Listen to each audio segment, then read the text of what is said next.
Protests on college campuses have dominated the news cycle. The protesters have blindly followed the talking points of Hamas. And it got me to think about a piece of reading called the Willie Lynch Letter. Now, the Willie Lynch Letter was pretty much a manual on how to control slaves. Now, there is speculation on whether Willie Lynch was a real person, but regardless, it has been an important tool that has described of how to control people. Now, there's speculation on when it was created, but essentially people think it was created in the 18th century in the James County of Virginia during the British colony. And essentially, it was created because there was a rise in instability with the slaves who were trying to take control because of a lot of lynchings from slavers. So a man named Willie Lynch devised a speech on how to diminish the rebellions. A quote I want to talk about first on the Willie Lynch Letter pretty much talks about how to divide people, how to divide slaves, and how to create more control for the slave owners. First, it starts saying by take this simple little list of differences and think about them. On top of my list is age, but there's also, it starts with an A. The second is color or shade. There's intelligence, size, sex, sizes of plantations, status on plantations, attitude of owners, whether slaves live in the valley, on a hill, east, west, south, have fine hair, coarse hair, or is tall or short. And now there's also the differences. Don't forget you pitch the old black versus the white, the young black male, the young black versus the old black male. You make use of their dark skin versus the light-skinned slaves, and the light-skinned slaves versus the dark-skinned slaves. You must use a female versus male, and the male versus female.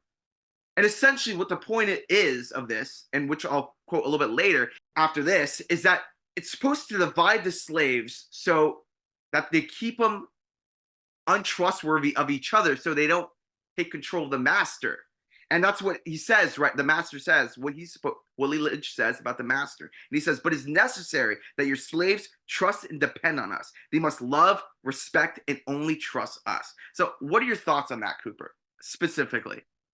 I think in that particular point, there is a lot of commonality with, I think, what we see, not just how these college students are protesting on college campuses, kind of how you mentioned in the beginning, but more on just how there's a psychological tactic of how you keep people quote unquote enslaved, I guess you want to say, and the tactics that the master uses, or if you want to use today's case, the leftists, the people that are in control of the major institutions, what they're using to kind of keep people under this hypnosis, I guess you want to say, which is kind of what these young people are. They're kind of hypnotized into supporting a legit terrorist organization.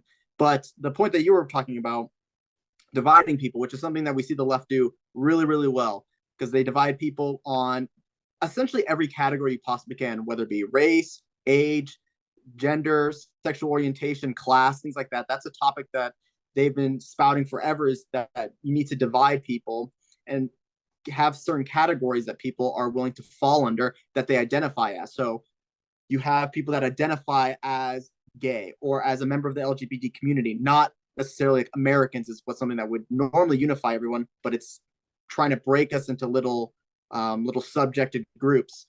And this is kind of interesting because they're people that are working together that normally wouldn't work together, where you're seeing people of African American communities working with LGBT communities, which normally have not historically gotten along. Yeah. But those are, when we see those happening on college protests, we see a vast array of these coalitions being brought together to then support this one cause. And so being able to break people up and to include them in just small demographics, I think that is something that's really interesting, that when I was reading these letters, that was another point that I too thought was extremely applicable to how we see the left break up identity today. Yeah, and on to your point, when we're talking about the protesters themselves, and we talk about this is not starting with the college campuses nowadays. I mean, we see in 2020 with the George Floyd protest, we see police officers getting pitted against black people and leftists, and we see nowadays with college people on college campuses getting pitted against Jewish people on campus or supporters of Israel. So we see these differences that are really taking embedded in our society.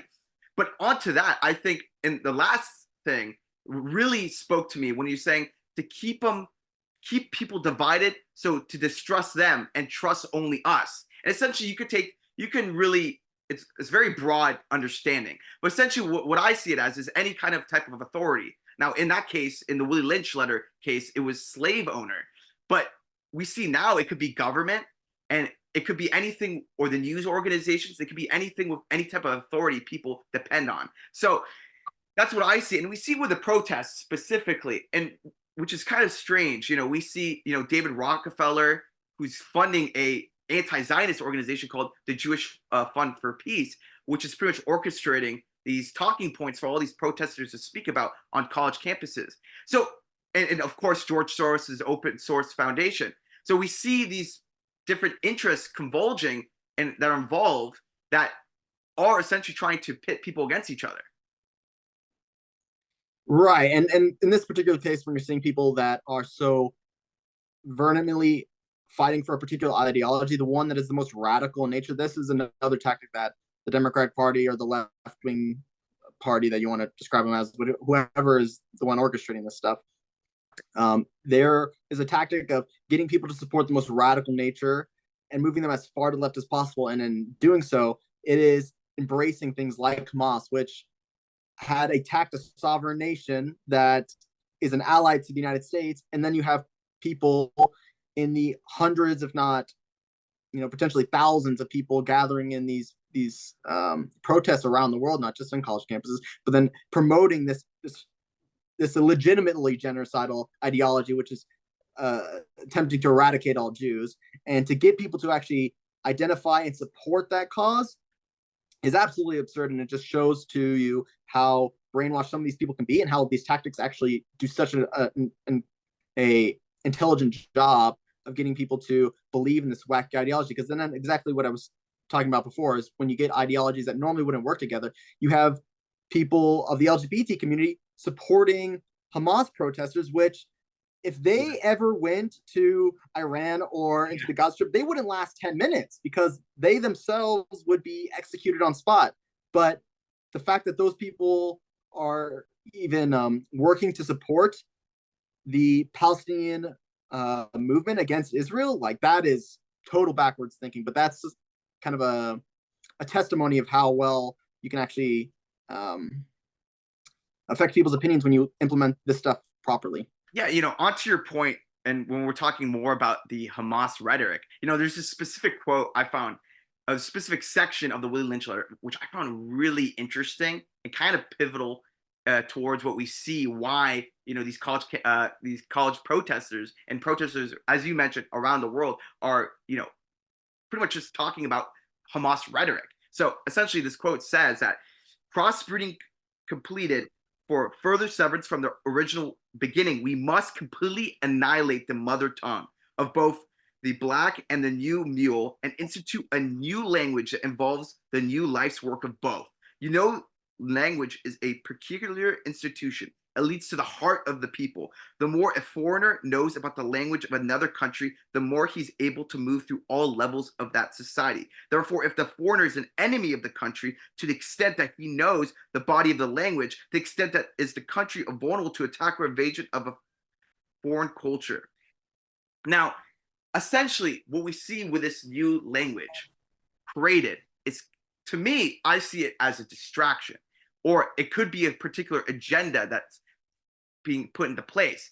Because as I see what the protests going on nowadays, it really isn't about the Israeli-Palestine conflict.